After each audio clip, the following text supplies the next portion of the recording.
Hi, this is a case of a complex retinal detachment case which I have to remove the lens. We can see there is no red reflex. This video demonstrates one of the technique on how to deal with soft cataract. Challenges dealing with soft cataract mainly are: we will not able to crack the nucleus, not suitable for to do divide and conquer, as well as sticky lens material if you don't do proper hydrodissection. I always start with the paracentesis to avoid sudden collapse of the eyeball. This followed by injecting the dye. Inject the viscoelastic inside out. While having a good fill of the viscoelastic in the anterior chamber, we create the corneal wound. Remember not to press the posterior lip of the cornea to avoid egress of the viscoelastic and sudden collapse of the eyeball. Start with doing the capsular hexis.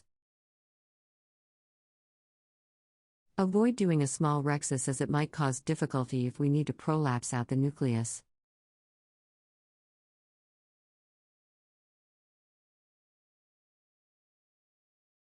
Release a bit of viscoelastic, then proceed with hydrodelineation. A good hydrodelineation is the success in dealing with soft cataract. We can see clearly the golden ring. We can do hydrodelineation in one quadrant and spread the fluid around. Proceed with hydrodissection in all quadrant. You can see I am flipping one edge of the nucleus. Followed by phase aspiration. When the lens is so soft, we do not need much of phaco power. Example: in this case, I will be using only the aspiration mode without the phaco power. I am suing Constellation. My setting for quadrant removal of soft cataract is usually consist of vacuum of 300 mm mercury with linear mode and very minimal phaco power if needed. It is very important to control the vacuum and avoid sudden collapse of the eyeball.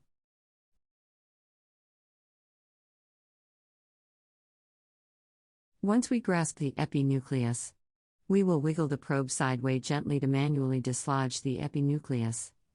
Keeping the activated vacuum low, the maneuver will be able to dislodge the epinucleus in one piece. This low vacuum will be able to keep the anterior chamber stable at all time.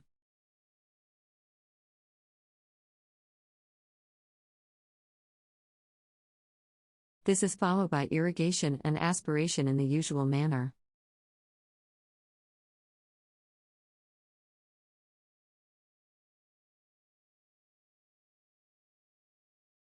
As we can see, the red reflex is very poor. This patient had concurrent vitreous hemorrhage in the posterior cavity. We have to be careful in this situation. Without red reflex, visualization of the posterior capsule can be quite challenging. Dealing with subincisional cortex. The position of the tip can be slightly vertical.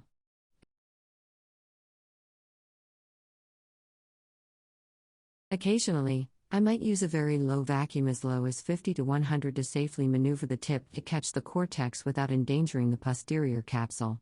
It works well.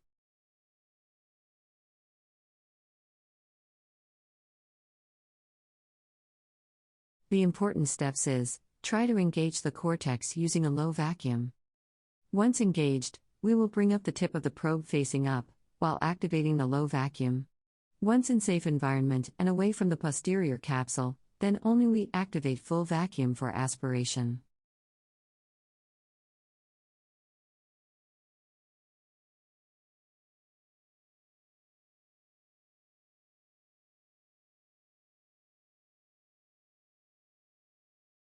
We fill up the bag with viscoelastic and followed by insertion of the artificial lens.